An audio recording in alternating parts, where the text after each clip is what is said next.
Alléluia. Merci Seigneur. Je suis contente d'être ici. À chaque fois qu'on me demande d'amener la parole, c'est très stressant, je vais vous le dire, parce qu'on branle comme ça dans nos pantalons, parce qu'on sait la responsabilité que nous avons envers vous et on sait que Dieu check. Puis il va nous demander des comptes. Amen. Donc, mais en même temps, c'est un bonheur pour moi. J'aime partager la parole avec vous. J'aime partager la parole, point.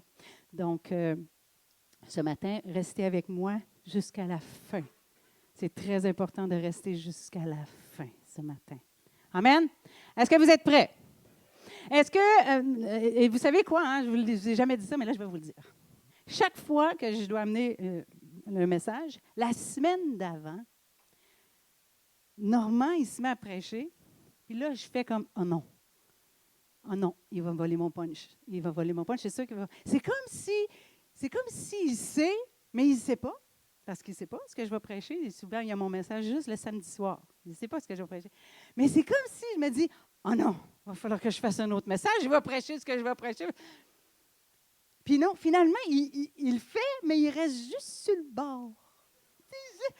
C'est comme juste pour vous attiser un peu, là. Puis là, après ça, moi, je viens, puis ça confirme son message. Donc, est-ce qu'il y en a qui se rappellent du message de Normand la semaine passée? Oh! Il y en a qui n'étaient pas là. Normand nous disait qu'il fallait venir ici comment? Non, en auto. Oui, on le sait, en auto. Oh là là! Ils sont où tes notes? Donne-moi tes notes, je vais reprêcher le même message. Non. Normand nous disait la semaine passée qu'on doit venir à l'Église. Quand on vient à l'Église, on vient avec une attente. Dans l'attente qu'il va se passer quelque chose, dans l'attente que Dieu va nous parler, dans l'attente qu'on s'en va dans la maison de Dieu. OK? Alors, j'espère que ce matin, vous êtes venus dans l'attente, que vous êtes dans l'attente de quelque chose, parce qu'on va attendre quelque chose ensemble. OK? Alors, Seigneur, merci d'être avec moi ce matin. Merci d'être avec nous. Merci de mettre ta main sur moi. Merci de toucher ma bouche, Seigneur, pour que ce qui sera prêché ce matin vienne. Je sais que ça vient de toi. Je sais que tu as déposé ça dans mon cœur, mais si c'est juste moi qui parle, Seigneur, ça n'aura aucun impact. Mais si c'est toi, à travers moi, qui parle, alors, Seigneur, tout peut changer. Alors, je te remets toute cette période entre tes mains et je te rends toute la gloire de ce qui va se passer dans ce lieu ce matin. Et c'est dans ton nom que nous prions et nous disons Amen. Alléluia. OK, 10h57. Il me reste à peu près 2 heures, je suis correcte. Alors, depuis quelques semaines maintenant, vous savez que je vous amène toujours des choses que je vis. J'insiste de vous amener des choses que je vis parce que pour moi, c'est plus réel. Et depuis quelques semaines, je réfléchis à la période dans laquelle nous sommes. Hein, on en a parlé ensemble. Il y a des grands bouleversements partout dans le monde aujourd'hui. Ça brasse, comme on dit. Là, mes frères africains, mes sœurs africaines, là, si jamais il y a quelque chose que vous ne comprenez pas, levez votre main parce que des fois, je dis des mots québécois, mais ça peut... ça brasse. Quand on dit ça brasse, ça veut dire qu'il y a des choses qui se passent. Il y a des grands bouleversements. Et je trouve que la démocratie en prend pour son rhume en ce moment. OK?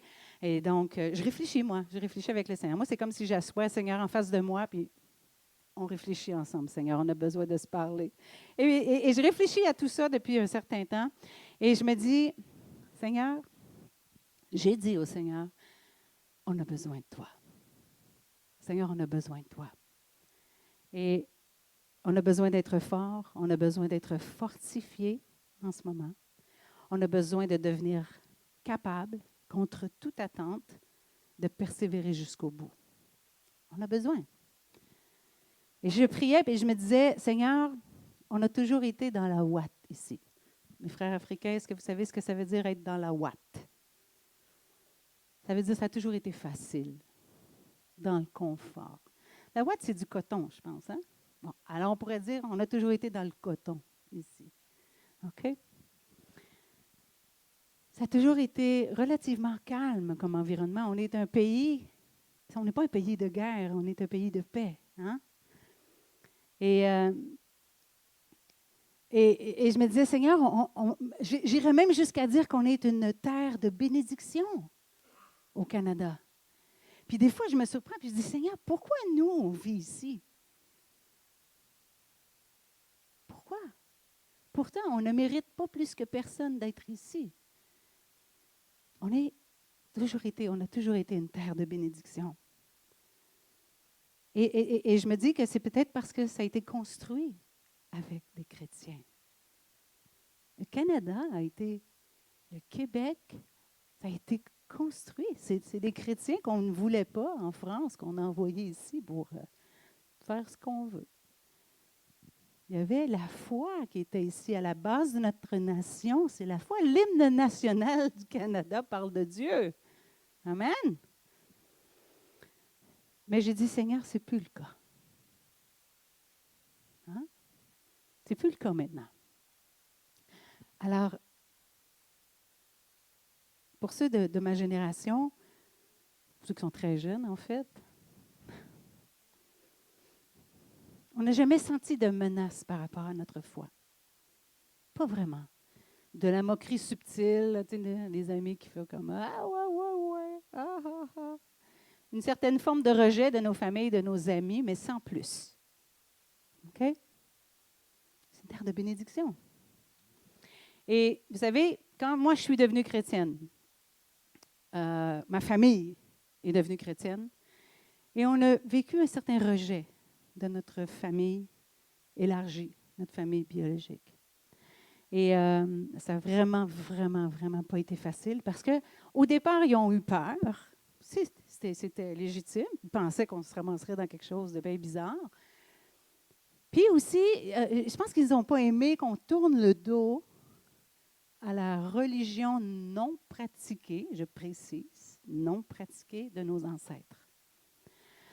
Et donc, ça a vraiment brassé, encore une fois. Et aussi, je pense que ça a remué beaucoup de choses parce que nos vies ont commencé à changer. Quand tu viens au Seigneur, ta vie change. Il y a des choses qui changent dans ta vie. Et ça, c'est perturbant pour une famille. Et donc, on ne faisait plus les mêmes choses qu'avant. On ne parlait plus de la même façon qu'avant. Et vous ne savez pas, là, mais mes parents, c'était les pires de la gang, en fait, de party. Oui, c'est vrai. OK? Mon mari ne veut presque pas aller dans la... Bien, plus maintenant, parce qu'ils se sont calmés. Ils ont tous 70-80. Fait que là, on est correct. Les jeunes n'ont pas pris le relais. Mais mon mari n'aimait pas ça aller dans la famille parce qu'il savait que là, il y aurait des jeux. Là, il y aurait des affaires bizarres qui feraient, là, tu sais. Des jeux. C'était pas pour humilier, c'était pour rire. Tu sais. Mes parents étaient les instigateurs. En fait, c'était dans les racines profondes de ma famille, le party. Alors, vous comprenez que quand mon père et ma mère sont devenus chrétiens, qu'on est devenus chrétiens, ça a créé tout un choc. Je veux juste vous donner une petite bride, OK? Juste pour vous donner un peu l'exemple. Là. J'ai déjà assisté à ça un soir où tout le monde met son dentier dans le même plat. Et après ça, il faut essayer de trouver ton dentier. Ça vous donne une petite idée, OK? Bon, évidemment, des fois, si on rajoute l'alcool, ça l'aide, là, mais bon. Moi, c'est ça, mon bagage. Je viens d'une famille comme ça. Alors, vous comprenez le choc qu'ils ont eu quand on a dit « Oh, on aime Jésus maintenant et nous, on garde nos dents. » Ah, merde! Ah, moi, j'aime ça. Manon, t'es connecté, Manon. T'es là. Reste là, Manon. C'est super bon. On garde nos dents. Donc, tout le monde, s'il vous plaît, on garde nos dents? OK, merci. Mais comme c'était dans les racines profondes de notre famille et de nous aussi, on s'entend qu'il y a eu un clash. On appelle ça un clash. Ça a clashé. Il y a quelque chose qui s'est passé. Il y a eu on va le dire en français, il y a eu une cassure.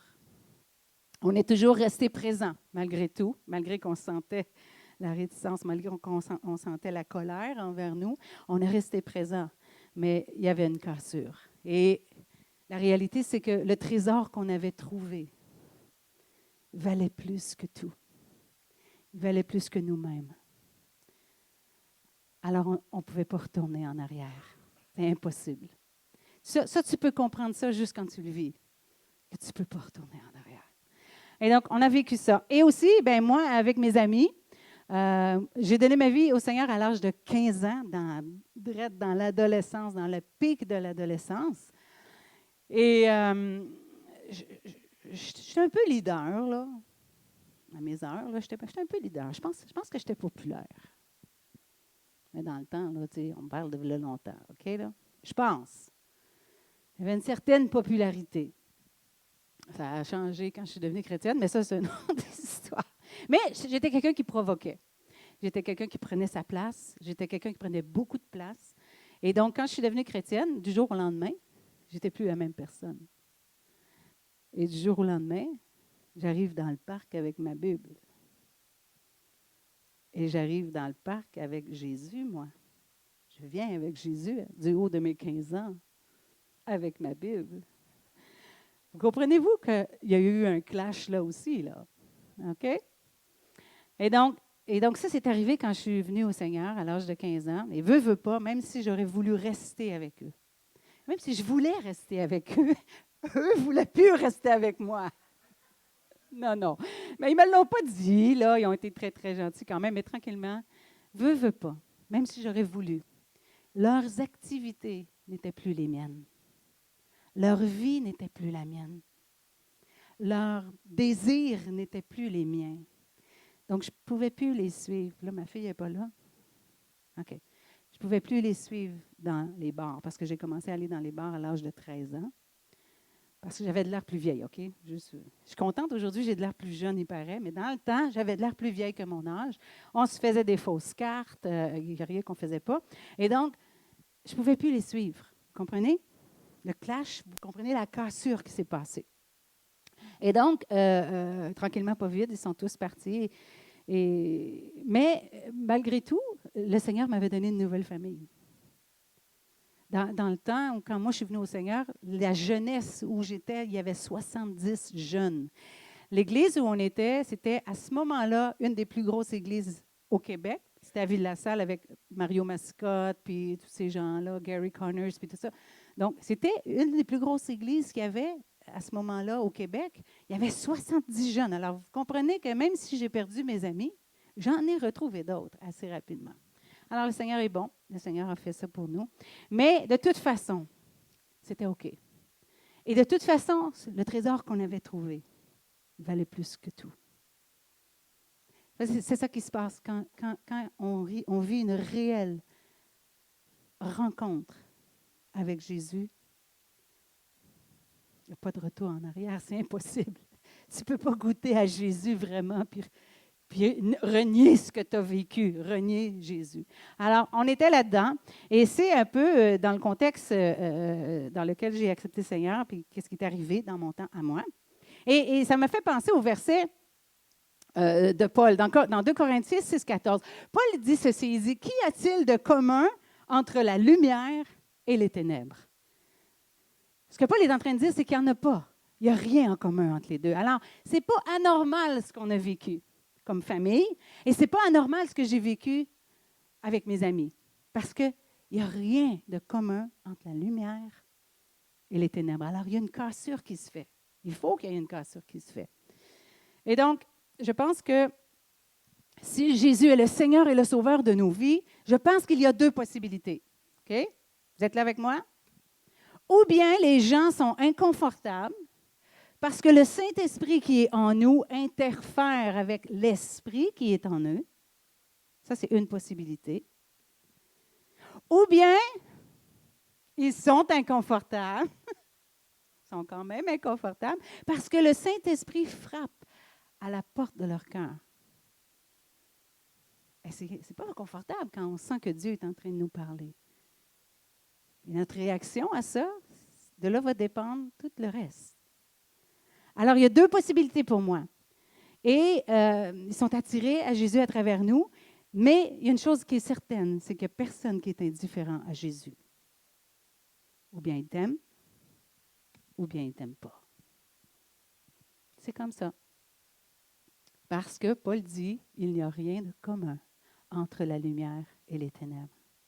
Mais tout ça, frères et sœurs, après vous avoir dit tout ça, mon expérience personnelle, tout ça, on va s'entendre ici ce matin, c'est à peu près le gros max des tribulations qu'on a puis des persécutions qu'on a. On parlait avec notre sœur Théo il y a quelques jeudis, elle était profondément touchée parce qu'elle avait entendu qu'il y avait des chrétiens au Nigeria. Tu te rappelles, hein? Tu étais bouleversée, hein? Mais ça nous a bouleversés aussi de t'entendre. Et ça me trotte dans la tête depuis ce temps-là. Et la réalité, c'est que ici, c'est à peu près le gros max des tribulations qu'on a vécues jusqu'à maintenant. En tout cas, pour ma part. Je sais qu'il y en a qui sont venus au Seigneur il y a plus longtemps. Dans les années 50, dans les années 60, ça jouait dur entre les protestants et les catholiques. Là, c'était... ça brassait. Mais nous, ici, moi, ma génération, moi, je n'ai jamais été plus dans les tribulations que ça. Et ce qui m'amène à cette question ce matin, pour vous. Comment on va faire si ça se corse? Qu'est-ce qu'on va faire? Comment on va réagir si ça se corse? Pour l'instant, ça va bien. Pour l'instant, ce n'est pas si pire, là. Quand on se compare, on se console. Mais si ça se corse, comment on va réagir? Comment on va faire? Moi, je vous dis, je suis vraiment transparente avec vous. Moi, c'est des conversations que j'ai avec Dieu.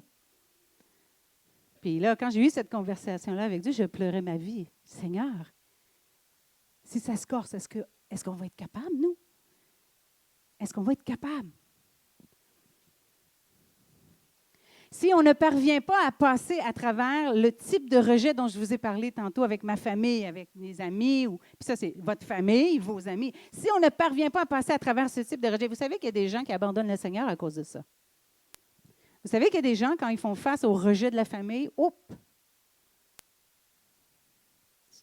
ils reculent et ils abandonnent. Parce qu'ils ne veulent pas faire face à ça. Ils ne veulent pas accepter ça. Ils ne sont pas capables de vivre avec l'idée d'être rejetés par un ami, par la famille. Il y en a qui rejettent. Il y en a qui rejettent. Il y en a qui retournent en arrière. Il y en a qui retournent en arrière à cause de ça. Comment on va faire, Seigneur, si ça se complique? Et on s'entend que le niveau de persécution, Théo, allez voir Théo si vous n'êtes pas convaincus, mais ce niveau de persécution-là, ça n'a rien à voir avec ce que nos frères et sœurs vivent ailleurs dans le monde. Rien à voir. Mais si on n'est pas capable de traverser ça, qu'est-ce qu'on va faire? Des fois, on n'a pas besoin d'être compliqué avec Dieu. Hein? C'est des questions très simples que j'ai avec Dieu, moi, des fois. Mais Seigneur, je veux des réponses. J'ai besoin que tu me rassures. Et en même temps, pendant que je parle avec Dieu, il y a des versets qui viennent à mon esprit. C'est comme si le Seigneur me répond. Puis il me dit, dans Jean 15, 18, ce verset-là est monté, où Jésus dit, si le monde a de la haine pour vous, sachez qu'il m'a haï avant vous. Qu'est-ce que le Seigneur est en train de nous dire? Ça ne paraît pas, là, mais il est en train de nous encourager. Inquiétez-vous pas. Forte chance que ça va arriver. Mais si ça arrive, ils l'ont fait avec moi avant. C'est correct. Soyez pas surpris. Soyez pas étonnés. Ils l'ont fait avec moi avant. Amen? Vous êtes toujours là avec moi? OK. Alors, on va être d'accord ensemble qu'actuellement, la haine se contient assez bien au Québec encore. OK? On n'est pas là-dedans, là. Pas du tout. On parle d'inconfort, les esprits s'agitent, mais on n'oserait pas parler de haine. On n'oserait jamais parler de haine ici. Je ne pense pas que ma famille a de la haine pour moi. Je ne pense pas que mes anciens amis ont de la haine pour moi. Ils sont inconfortables, puis nos vies se sont séparées parce qu'on n'a pas la même vie. Mais j'ai encore de mes anciens amis qui m'appellent encore. Donc, on ne parle pas de haine ici, là. On parle qui sont inconfortables. Mais si on lit notre Bible, pas tellement longtemps, on est capable de se rendre compte que les premiers disciples, les autres, ça a brassé, là. Si on lit la tradition après, tout ce qui a été écrit, l'histoire de chacun de ces disciples-là, ça n'a pas été facile. Les premiers disciples ont tout perdu. J'ai entendu qu'ils se cachaient dans les grottes, ils se cachaient dans le désert, ils se cachaient pour ne pas être tués à cause de leur foi. Ils partageaient tous leurs biens entre eux. On dit souvent, est-ce que c'est possible qu'ils ont perdu tout leur travail? Tu sais, quand on vient à dire, OK, gang, on se rejoint chez nous, amenez tout votre argent qu'il y a dans votre compte de banque, on va splitter ça à la gang parce que là, on n'a plus rien. C'est ça qu'ils faisaient. Ça dit qu'ils partageaient tous leurs biens ensemble. Est-ce possible qu'ils perdaient leur travail? Ils étaient rejetés par leur famille, voire même menacés de mort par leur propre famille. Je pense que oui, à ce moment-là. Puis il y a des régions que c'est encore comme ça. Beaucoup de croyants dans le monde vivent cela aujourd'hui, frères et sœurs. Pas ici, mais dans la majorité des autres pays, il y en a qui vivent ça. Certains sont morts martyrs du temps des disciples. Certains meurent aujourd'hui encore comme ça, partout dans le monde. Tu vois comment ça m'a affecté, hein, ce que tu m'as dit, hein? Je médite là-dessus depuis ce jour-là. C'est important de réaliser ça, frères et sœurs. Alors que je réfléchissais, je disais, Seigneur, là, ici, là, ça ne marche pas. Là, il y a quelque chose qui ne marche pas. Seigneur, ici, on est dans la ouate, dans le confort, dans la protection, dans la sécurité depuis qu'on est né. Comment on va faire, Seigneur, si ça se complique? Et à l'époque de Jésus, déjà, à leur naissance, eux, les Juifs étaient déjà brassés par les Romains qui étaient, dans le temps de Jésus, c'était les Romains là, qui contrôlaient. Ils étaient déjà brassés déjà par eux. Imagine maintenant les nouveaux croyants qui tournent le dos à la religion du temps, l'ancienne alliance en fait. Ils ont tourné le dos, dans le fond, en quelque sorte, à l'ancienne alliance, parce que là, Jésus est arrivé, puis Jésus est arrivé avec la nouvelle alliance. Alors, ils ont été, eux aussi, brassés pas mal par les chefs religieux du temps. Donc, ça n'a pas été facile, là. Puis, dans ce temps-là, ils réglaient ça pas mal plus durement qu'aujourd'hui. Vous êtes d'accord avec moi? Vous n'êtes pas trop découragés jusqu'à maintenant? Non? OK, d'accord. On continue. Alors, Seigneur, comment on va faire? Il faut que et ça, c'est ma prière. Moi, je vous partage ma prière. Seigneur, il faut que tu nous aides. Il faut que tu nous rendes forts. Il faut que tu nous rendes forts, Seigneur. Il faut que tu nous rendes forts. On a besoin d'être forts. Et je parle avec le Seigneur et je continue. Je dis, Seigneur, qu'est-ce qu'eux y avaient qu'on a besoin? Les premiers frères, les premières sœurs, les premiers disciples. Qu'est-ce qu'eux y avaient qu'on a besoin? Absolument besoin. Qu'est-ce qui a fait en sorte que nos frères et sœurs dans le Seigneur, les premiers, ont été capables d'aller jusqu'au bout? J'ai dit, Seigneur, ça nous prend ça. Ils étaient comme nous, humains comme nous. Qu'est-ce qu'ils avaient qu'on doit avoir pour être capable d'aller jusqu'au bout, Seigneur? Dans Matthieu 24, 13, ça dit, « Celui qui persévérera jusqu'à la fin sera sauvé. » Ça, c'est un verset dans votre Bible. Ce verset-là, là, ça va bien quand ça va bien. Mais quand ça va mal, il faut s'en rappeler de ce verset-là. Quand ça va bien, on n'a pas besoin trop de s'en rappeler. Mais quand ça va mal, on a besoin de s'en rappeler. Celui qui persévérera jusqu'à la fin sera sauvé. Dis à ton voisin, ça s'en vient, ça va être positif tantôt. Dis ça à ton voisin. Ça s'en vient, reste jusqu'à la fin. Reste jusqu'à la fin, ça va être positif, OK? Pas négatif, là. On fait juste, comment on dit ça, se remettre les yeux en face des trous, là? Alors, le titre du message ce matin, c'est ceci, l'insistance qui donne le courage. OK? Rappelez-vous de ça. L'insistance qui donne, pas que donne le courage, qui donne, c'est l'insistance qui donne le courage. OK? Ça, c'est le titre du message ce matin. Alors, on se reporte à aux premiers instants de l'Église de Christ. Jésus est parti. Et une des premières choses que le Seigneur a dit, avant de partir, il a dit, allez-vous-en à Jérusalem et attendez. Je ne sais pas combien de temps ils ont attendu, mais la parole semble nous dire qu'ils ont été, pour cette fois-là, ils ont été obéissants, ils ont attendu. OK? Qu'est-ce qu'ils ont attendu? Est-ce que vous avez la réponse? Non. Eh non. Il a dit, allez à Jérusalem et attendez. Attendez quoi? Oh, je l'ai entendu. Merci, Jocelyn. Le Saint-Esprit. Hein? Le vent violent, on l'a chanté en plus. Et d'ailleurs, je vous rappelle que vous avez chanté Oui, je crois tantôt. OK? Gardez ça. Alors, une des premières choses que le Seigneur a dit à ses disciples, c'est allez à Jérusalem et attendez. Et ils ont attendu. Dans Acte 1:8, ça dit, vous recevrez une puissance, celle du Saint-Esprit survenant sur vous.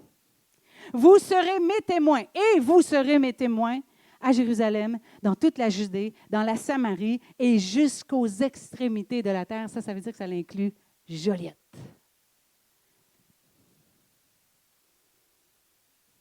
Peut-être que tu es dans ce lieu, puis là, tu te dis, OK, où est-ce qu'on s'en va avec le Saint-Esprit un matin? Peut-être que tu n'as jamais entendu parler de ça. Peut-être que c'est tout nouveau pour toi. C'est correct, c'est normal. OK? Mais c'est dans la parole. C'est dans la Bible. Et ici, on veut essayer de prêcher toute la Bible. OK? Donc, Acte 1:8, vous recevrez une puissance. Puis, quand on arrive dans Acte 2, là, on voit qu'il y a eu le jour de la Pentecôte. Vous vous rappelez, hein? Le jour de la Pentecôte, ils étaient tous ensemble, l'assemblée, ils priaient, et boum, quelque chose est arrivé.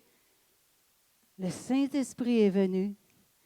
Et c'est ce qu'on appelle aujourd'hui le baptême du Saint-Esprit est venu, bang, dans la pièce. Et tout le monde a été touché par le Saint-Esprit. Acte 4, 31, un petit peu plus loin, il y a un espace-temps entre le acte 2 et acte 4. À un autre moment donné, ça dit, quand ils eurent prié, là, ils se sont retrouvés à un autre moment donné, ensemble. Quand ils eurent prié, l'endroit où ils étaient rassemblés trembla. Là, je vais mettre quelque chose au clair tout de suite. Si vous entendez un gros boum, bang, boum, ça se peut que ce soit la neige qui tombe parce que ça tombe sur les toits, OK? Restez calme. Il dit, dis-leur pas. On aurait pu faire croire que c'était le Saint-Esprit, là, mais non. Ça se peut que la neige tombe et que ça fasse beding, badang, OK? Stressez pas, mais ça se peut que ce soit le Saint-Esprit aussi. OK? Donc, le lieu où ils étaient rassemblés trembla. Ils furent tous remplis du Saint-Esprit et ils annonçaient la parole de Dieu. Comment? Oh, on a une clé ici. On a une clé. Soudainement, ils avaient de l'assurance. Soudainement. Moi, je pense que quand on dit que quelqu'un a de l'assurance, je pense que ça vient avec le courage. Je pense que ça vient avec la foi. Je pense que ça vient avec le zèle. Je pense que ça vient avec « let's go, on a de l'assurance, on s'en va prêcher l'Évangile ». Ça prend tout ça, là. S'ils avaient de l'assurance, c'est qu'ils sont devenus courageux et forts après avoir été remplis du Saint-Esprit. Maintenant, voici ma question pour nous ce matin. Est-ce que c'est possible que nous aussi, on ait besoin d'être remplis du Saint-Esprit? Tu sais, quand ça va bien, pas tant, hein? Quand ça va bien. Mais si ça se corse, est-ce qu'on va avoir besoin d'être remplis du Saint-Esprit, nous aussi? Je pense que oui, moi. Puis je pense qu'on n'a pas avantage à attendre que ça arrive. Soyons remplis du Saint-Esprit tout de suite. Amen. Alors, dans notre marche quotidienne avec le Seigneur, on a besoin d'être remplis du Saint-Esprit. Est-ce que c'est possible que le seul fait d'être rempli du Saint-Esprit nous aide à persévérer jusqu'à la fin? Je crois que oui. Il y a un verset qui m'est venu en tête alors que j'écrivais cette ligne-là. Jean 15, 5.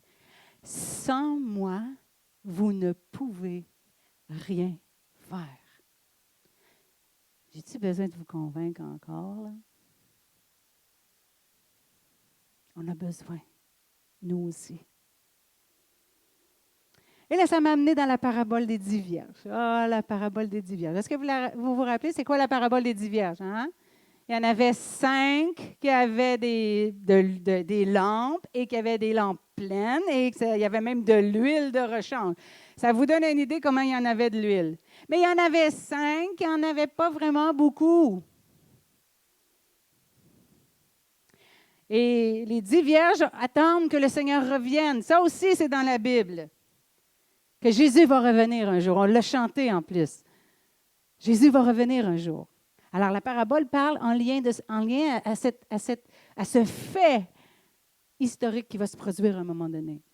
Et donc, la parabole des 10 vierges dit ceci. Les 5, alors qu'elles attendaient le retour du Seigneur, 5 avaient des lampes bien remplies et même de l'huile en extra et 5 n'en avaient pas assez.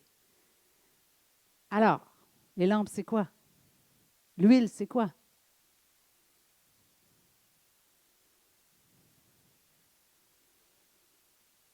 Je crois que les lampes, c'est elles-mêmes.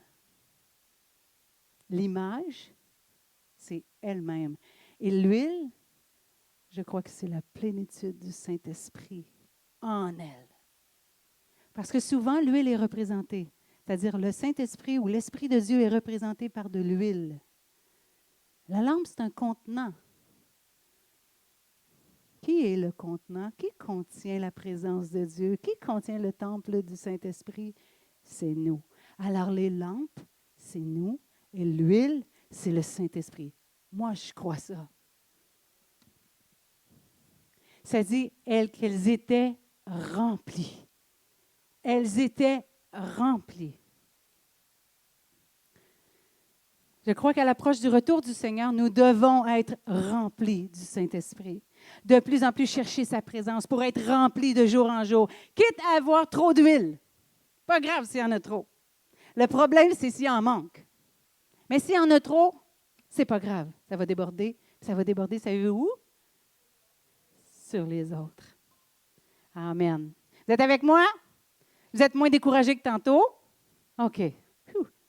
Le baptême du Saint-Esprit a changé la vie des disciples du début, leur donnant un zèle nouveau, du courage, de l'assurance malgré la persécution. Mais être rempli du Saint-Esprit, ce n'est pas juste une fois et après c'est terminé. C'est tout le temps qu'on doit être rempli du Saint-Esprit. Lorsque je prophétise, c'est comme une douche. C'est comme si l'Esprit et en passant, l'Esprit de Dieu a vie en vous. Hein. Ça dit que celui qui demeure en moi, il y a une place où ça dit genre que le Père, moi et le Père, nous venons et nous faisons notre demeure en lui. OK? Le Saint-Esprit habite en nous. OK? Là, je parle de quelque chose de plus. Là. C'est comme une douche, là, tu sais, là, genre, là. Et quand j'expérimente la prophétie dans ma vie, c'est comme si, le Saint-Esprit est là, mais c'est comme s'il y a une douche qui vient d'en haut, qui me remplit pour que je ressorte ce que le Saint-Esprit me donne. C'est comme une douche. Et là, des fois, tu entends une phrase, des fois, tu entends un mot, des fois, tu entends un thème, puis là, tu n'es pas trop sûr. Mais il faut que tu fasses confiance à Dieu, il faut que tu fasses confiance au Saint-Esprit. Et là, tu dis, OK, si tu veux que je dise ça, Seigneur, je décolle avec la première phrase que tu m'as donnée, mais le reste, il faut que ça vienne de toi, je ne sais pas qu'est-ce que tu veux que je dise. Et là, la première phrase vient, c'est comme une douche. Boum! Parle de ça. OK, là, tu lèves la voix et tout le reste, le Saint-Esprit remplit ta bouche. C'est ça, être rempli du Saint-Esprit. Ça vient de même. Bang! Mais si tu fais ça, il n'y a rien qui va sortir. Ça m'est déjà arrivé. J'ai reçu une douche. J'ai dit non. Savez-vous quoi? Quelqu'un d'autre dans la salle a eu la même douche que moi. Puis lui, il a dit oui. C'était lui ou un elle, je ne me souviens pas. Il a dit exactement la même chose. Il a dit, je te douche. Psh. Ah, tu ne veux pas? Attends un peu, on en trouve un autre. Psh. Ça n'aurait pas pris au dépourvu. On est plusieurs ce matin ici.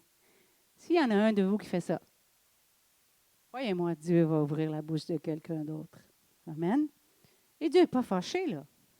Dieu comprend. Et croyez-moi, j'ai appris toute une leçon cette fois-là. Quand c'est arrivé, là, le Seigneur a fait ce qu'il voulait faire. Mais qu'est-ce que vous pensez que ça a fait après en moi? OK, Seigneur, j'ai compris. La prochaine fois, je vais le faire. Merci Seigneur pour ton esprit. Alors, ce n'est pas juste une fois et c'est terminé, c'est tout le temps qu'on a besoin de chercher à être rempli de son esprit. C'est la même chose quand je sens quelque chose qui vient sur mon cœur pour une sœur ou pour un frère. Ça fait comme, oh, il faut que j'aille voir ma sœur, il faut que je dise ça. J'ai l'impression que Dieu veut que je lui dise ça. Si je ne le dis pas, je ne réponds pas à l'esprit qui est en train de me parler. C'est la même façon.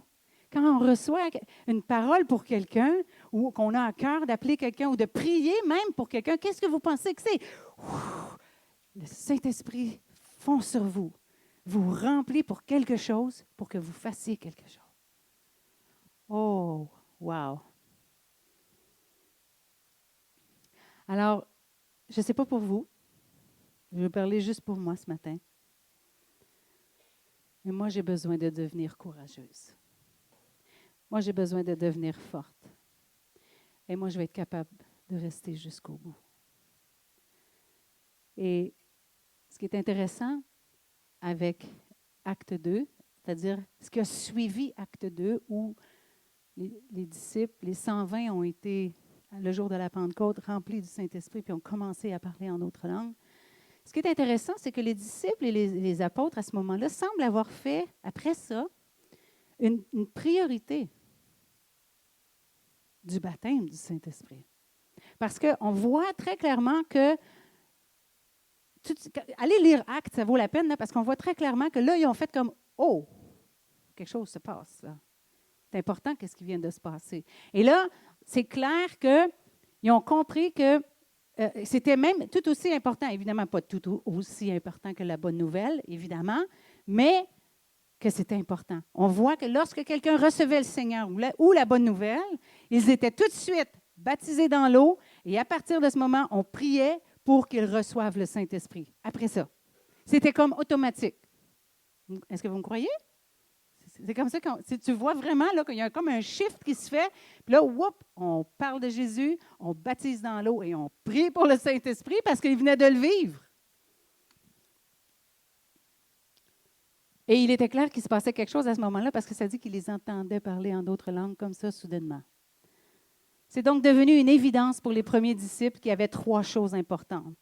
La bonne nouvelle devait être prêchée. Les nouveaux croyants devaient être baptisés dans l'eau au nom de Jésus et le Saint-Esprit devait être reçu. Dans Acte 19, Paul arrive à Éphèse et là, il rencontre quelques disciples. OK? Je vais vous lire un texte, vous allez voir là, à quel point c'était nouveau puis à quel point là, il mettait de l'emphase là-dessus. Paul arrive à Éphèse, dans Acte 2. Il rencontre des disciples et il dit, « Avez-vous reçu le Saint-Esprit lorsque vous avez cru? » Ils lui répondirent, « Nous n'avons même pas entendu dire qu'il y avait un esprit. » Et un peu plus loin, au verset 5, ça dit, « Sur ces paroles, je vous épargne le milieu, ils furent baptisés au nom de Jésus, parce qu'ils avaient été baptisés au nom de Jean-Baptiste. Il a dit, « Non, non, non, on recommence, vous allez être baptisés au nom de Jésus. » Paul leur imposa les mains. Et le Saint-Esprit vint sur eux et ils se mirent à parler en langue et à prophétiser. Moi, je veux bien, là, je respecte mes frères et sœurs qui ne croient pas. Mais pour moi, c'est tellement clair. C'est tellement évident. C'est tellement dans la Bible. J'ai de la misère à comprendre qu'on ne comprend pas et qu'on ne veut pas ça, mais moi, je veux tout. Moi, tout ce que je vois dans la Bible, là, je le veux. C'est pas compliqué, là. Le baptême du Saint-Esprit est une expérience évidente et distincte dans la parole. Mais c'est drôle parce qu'il y a d'autres, c'est des textes, puis ce qui est étrange, c'est que c'est des textes en dehors du Nouveau Testament qui m'ont parlé en premier. Je vous amène dans Luc 1. Le contexte, c'est que Marie vient d'apprendre qu'elle va enfanter Jésus. Okay? L'ange lui est apparu, là, puis elle vient d'apprendre qu'elle va avoir un bébé, elle, là, puis elle n'est pas supposée d'avoir de bébé. Alors, elle part, puis elle s'en va voir Élisabeth. Certainement, le Saint-Esprit lui a dit, « Va voir Élisabeth. » En ces jours-là, Marie se leva et s'empressa d'aller vers la montagne dans une ville de Juda. Elle entra dans la maison de Zacharie et salua Élisabeth. Dès qu'Élisabeth entendit la salutation de Marie, son enfant, qui est Jean-Baptiste, son enfant tressaillit dans son sein. Est-ce que vous savez ce que ça veut dire, tressaillir d'allégresse, parce qu'il y a des textes qui vont dire tressaillir d'allégresse, ça veut dire sauter, sursauter d'une joie extrême. Ça, c'est comme quand Roland loue le Seigneur puis qu'il saute en arrière, là. OK? Jean-Baptiste a réagi. Est-ce que vous pensez vraiment que Jean-Baptiste savait qui rentrait dans la place? Non. Mais le Saint-Esprit qui était en lui le savait, par exemple. Il a réagi lorsque Marie est entrée dans la maison, alors qu'il était dans le sein de sa mère. C'est un petit bébé, c'est un bébé, là. Je ne sais pas, il était à combien de mois à ce moment-là. Mais quand on lit en avant de ça, quand on recule un peu, on voit quelque chose. Au verset 15 du même chapitre, ça dit, en parlant de Jean-Baptiste, « Il sera grand devant le Seigneur. Il ne boira ni vin ni boisson enivrante. Il sera rempli du Saint-Esprit dès le sein de sa mère. » Alors, la réaction de Jean-Baptiste, c'est le Saint-Esprit qui l'a eu à travers lui, parce qu'il était rempli du Saint-Esprit dès le sein de sa mère. Wow! Jean-Baptiste a réagi parce qu'il était rempli du Saint-Esprit. Alors, mon questionnement est le suivant. Est-ce que mon esprit réagit quand Jésus rentre dans la pièce?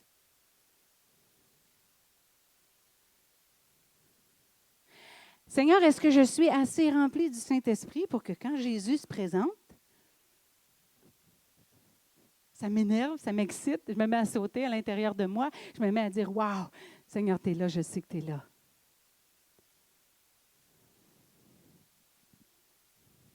Est-ce que je ressens sa présence lorsqu'il s'invite dans nos réunions? Le Seigneur est toujours là, la parole est claire, ça dit « Je serai avec vous jusqu'à la fin du monde. Lorsque 2 ou 3 sont assemblés en mon nom, je suis au milieu d'eux. » Est-ce que j'en suis conscient? Est-ce que je suis venu avec l'attente, comme Normand disait la semaine passée? Est-ce que je viens avec attente que, oh, il va se passer quelque chose parce que Jésus est là? Jésus va être là. Seigneur, remplis-moi de ton esprit pour que je réagisse à la présence de Jésus, pour que je réagisse et que je ressente la présence de Jésus. Remplis-moi comme Jean-Baptiste, Seigneur, pour que si Jésus rentre dans la place, moi, je vais le savoir. Oh, wow!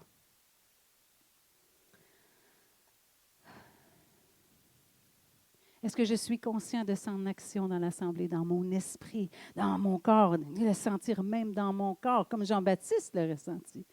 Peut-être que j'ai besoin, comme lui, d'être rempli du Saint-Esprit. Non? Un peu plus loin, dans le même texte. Là, c'est Isabelle. Pas Isabelle. Isabelle, excuse-moi. Isabelle, c'est pas Isabelle. Il n'y a pas d'Isabelle, je pense. En tout cas, je ne suis pas sûre. Mais au verset 41b, ça dit, à ce moment-là, Élisabeth fut remplie du Saint-Esprit et elle prophétisa. Voyez-vous comment c'est important d'être rempli du Saint-Esprit? Pas juste une fois. Si on lit avant ce texte-là, ça dit, dans Luc 1, 5, 6, du temps d'Hérode, roi de Judée, il y avait un sacrificateur nommé Zacharie, de la classe d'Abia. Sa femme était d'entre les filles d'Aaron. Elle s'appelait Élisabeth. Tous deux étaient justes devant Dieu. Ils étaient justes devant Dieu, mais Élisabeth a dû être remplie du Saint-Esprit pour prophétiser. Comprenez-vous? Vous êtes juste devant Dieu parce que Jésus vous a justifié. Mais on a besoin d'être rempli du Saint-Esprit pour agir en son nom. J'aurais dû mettre un son en arrière des chutes. Ah, j'ai manqué mon coup. Consacrée depuis toujours devant Dieu, elle a dû être remplie du Saint-Esprit pour prophétiser. Le fait d'être remplie du Saint-Esprit est le dénominateur commun pour les deux réactions, celle de Jean-Baptiste et celle d'Élisabeth. La joie, le fait que Jean-Baptiste a tressailli d'allégresse dans le sein de sa mère, c'est parce qu'il était rempli du Saint-Esprit. Et le fait qu'Élisabeth a prophétisé, c'est parce qu'elle a été remplie elle aussi du Saint-Esprit. Le Saint-Esprit est le dénominateur commun dans l'exercice des dons de l'Esprit, frères et sœurs aussi. Pour avoir une parole de connaissance, tu dois être rempli du Saint-Esprit. Pour avoir une parole prophétique, tu dois être rempli du Saint-Esprit. C'est comme du in and out. C'est comme si Dieu déverse par son esprit, puis ça ressort. C'est ça que ça veut dire, être rempli du Saint-Esprit.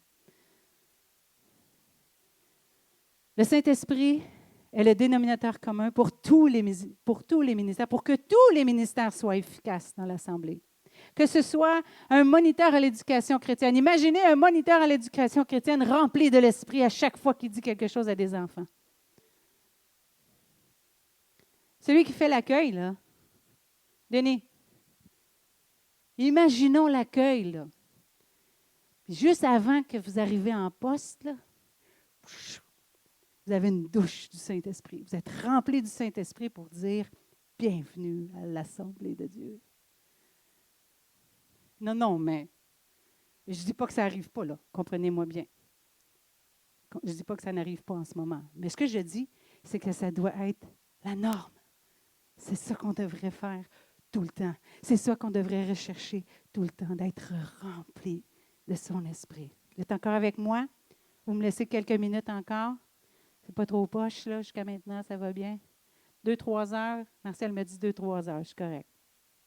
Alors, le Saint-Esprit est le dénominateur commun pour que les ministères soient efficaces dans l'Assemblée, que ce soit un moniteur à l'éducation chrétienne, que ce soit à l'accueil, que ce soit la prédication, le soutien, les gens qui soutiennent l'Assemblée par divers tâches. Imagine André, il est où André? André, imagine que tu viens faire le ménage un soir, puis juste avant de rentrer, tu es rempli du Saint-Esprit, puis tu commences à faire ton ménage, puis tu commences à prophétiser, puis tu commences à parler en langue en même temps que tu fais ton ménage. Parce que tu es en service pour Dieu quand tu fais ça. Le Saint-Esprit est le dénominateur commun aussi au courage et à l'assurance des premiers disciples, ce qui leur a permis de persévérer jusqu'à la fin contre toute attente. Ils étaient remplis régulièrement du Saint-Esprit. Sinon, ils auraient été baptisés dans Acte 2, puis après ça, on n'en aurait plus entendu parler. On aurait vu l'histoire de l'Église, oui, mais ce n'est pas pour rien que de façon séquentielle, on voit ils étaient remplis du Saint-Esprit. Oups, ils continuent. Oups, ils étaient remplis du Saint-Esprit. Ils annonçaient la parole avec efficacité. Oups, ils étaient remplis du Saint-Esprit. Comprenez un peu, là? Des fois, on pense, OK, ça arrive juste une fois, parfait, on vit avec ça, puis c'est tout. Mais non, c'est tout le temps qu'on a besoin d'être rempli du Saint-Esprit. Tout le temps, tout le temps, tout le temps. Je ne sais pas si, Camille, tu viendrais-tu avec moi, ma belle Camille, m'accompagner un petit peu? Je vais demander aux musiciens de rester dans la salle. J'ai demandé à Jonathan la permission. Et parce que je veux qu'on fasse quelque chose ensemble ce matin. OK? Si vous êtes d'accord. J'ai juste quelques questions avant. J'ai bientôt terminé. OK? C'est quand la dernière fois que nous avons été remplis du Saint-Esprit et que nous avons prophétisé? Et là, frères et sœurs, Paul est clair. Il nous appelle tous à la prophétie. Mais c'est quand la dernière fois que tu as entendu quelque chose? Peut-être que tu ne l'as pas dit, mais peut-être que tu l'as entendu. La douche est venue, mais elle n'a pas ressorti, comme on dit. Ça fait-tu longtemps que c'est arrivé ou ça ne fait pas longtemps? C'est quand la dernière fois que nous avons été remplis du Saint-Esprit parce que le Seigneur a mis quelque chose sur notre cœur pour notre sœur ou notre frère. Hier soir, je pensais à mon ami, je pense souvent à mon amie Lynn parce qu'on tricote ensemble. Nous autres, on tricote en réseaux sociaux. Fait qu'on tricote chacun sur notre bord puis on se parle. Mais le Seigneur m'a mis à cœur de lui dire quelque chose et je lui ai écrit. Aucune idée si ça faisait du sens pour elle. Puis je ne sais pas, c'est pas ma responsabilité de savoir ce que ça va faire en elle. Je dois juste écouter. Et je sentais que je devais, parce qu'elle n'avait pas pu être avec nous vendredi, puis je sentais qu'il y avait une phrase qu'il fallait que je lui dise. Je lui ai dit. C'était pas des bêtises, fait qu'elle ne peut pas être fâchée, là. Hein? Bon. Mais c'est quand la dernière fois que ça m'est arrivé à moi, Ou, oh, il faut que j'appelle Cathy. Ou il faut que je vois Cathy, il faut que je dise quelque chose, je sens que le Seigneur veut lui dire quelque chose. C'est quand la dernière fois que c'est arrivé, frère et sœur?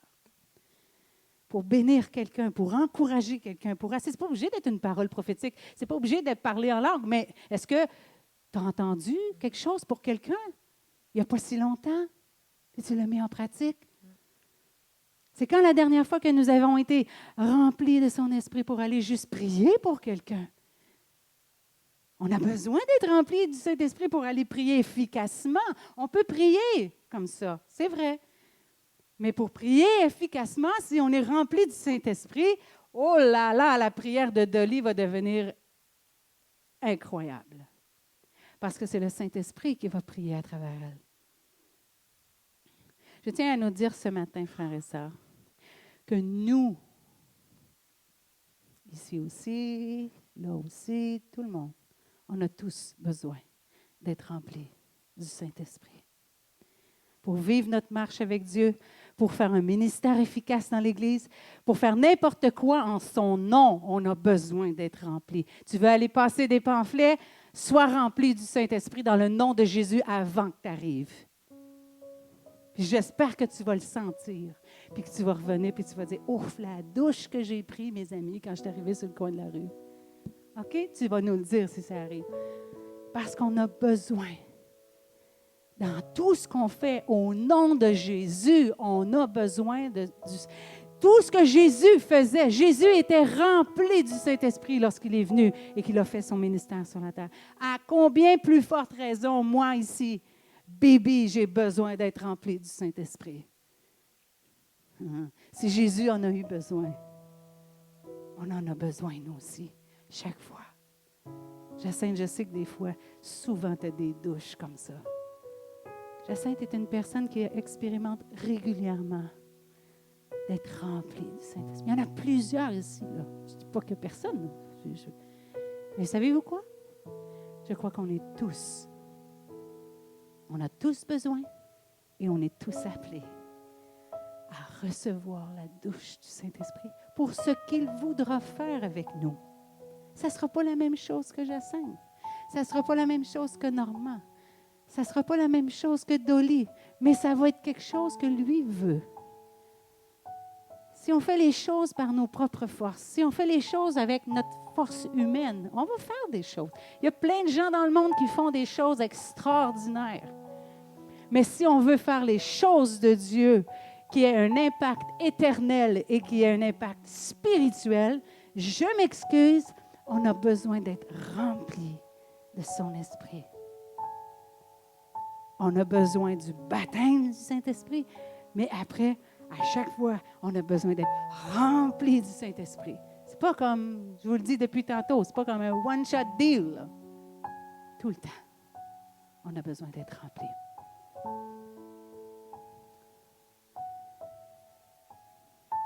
On en a besoin pour nos vies, on en a besoin pour être courageux, nous aussi, si ça venait à se corser.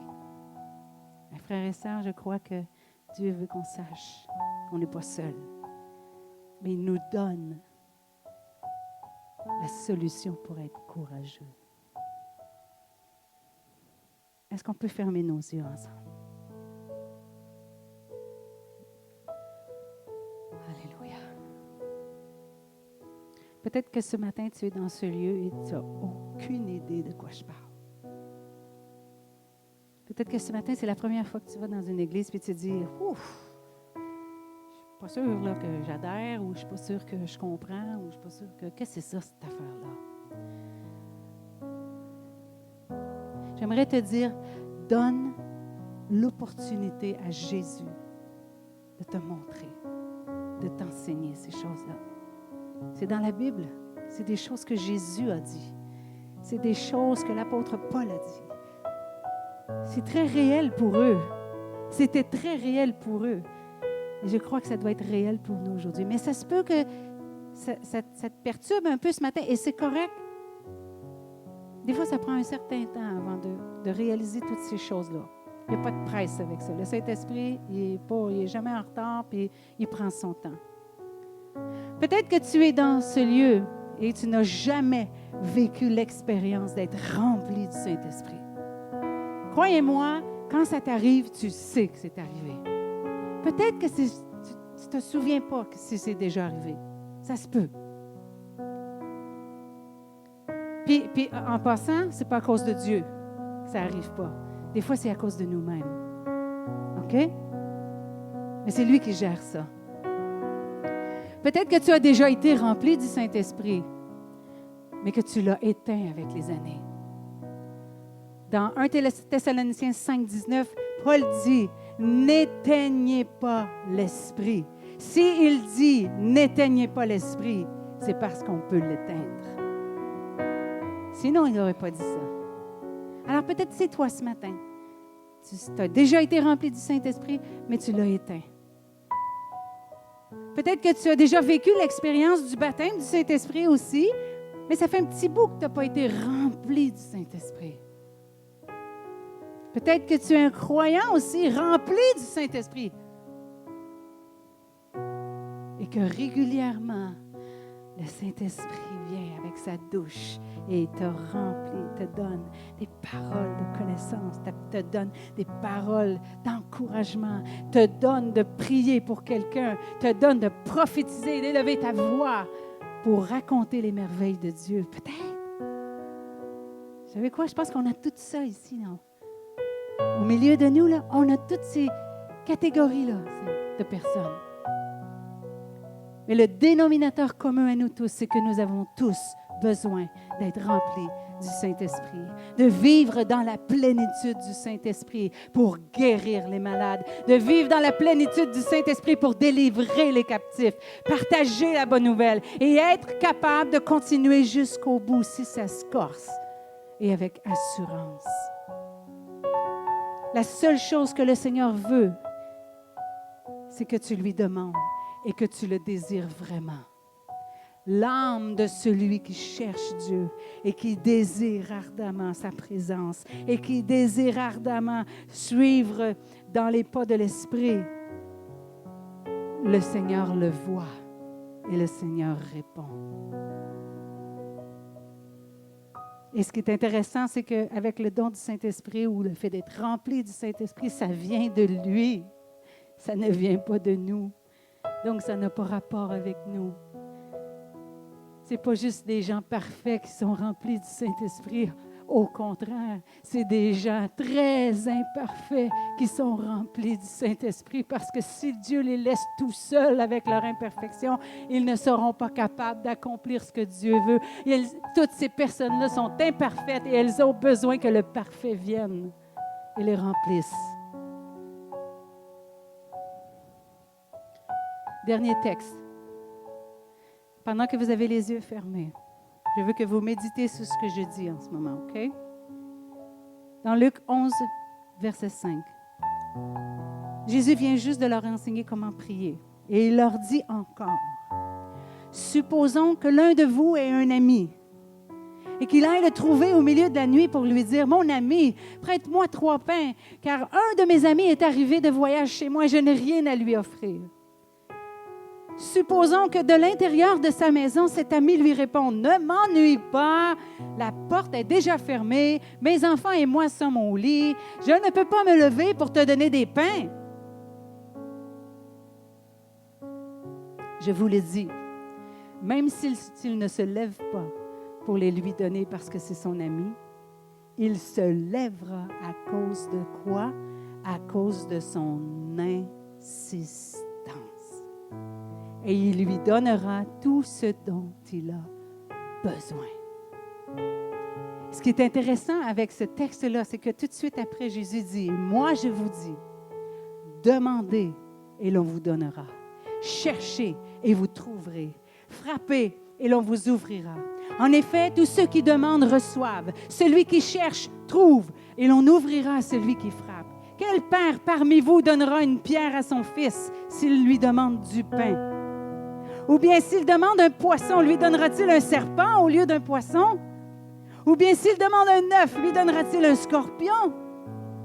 Si donc mauvais comme vous l'êtes, vous savez donner de bonnes choses à vos enfants. Le Père céleste donnera d'autant plus volontiers le Saint-Esprit à ceux qui le lui demandent. Wow! Il se lèvera à cause de son insistance et lui donnera ce dont il a besoin. Nous avons besoin d'être remplis du Saint-Esprit et nous avons besoin d'insister auprès de Dieu pour dire, Seigneur, j'insiste, j'ai besoin d'être rempli de ton esprit.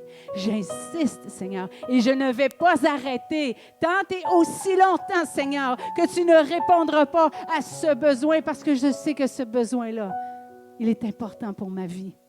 Alors j'insiste et je vais insister. Imaginez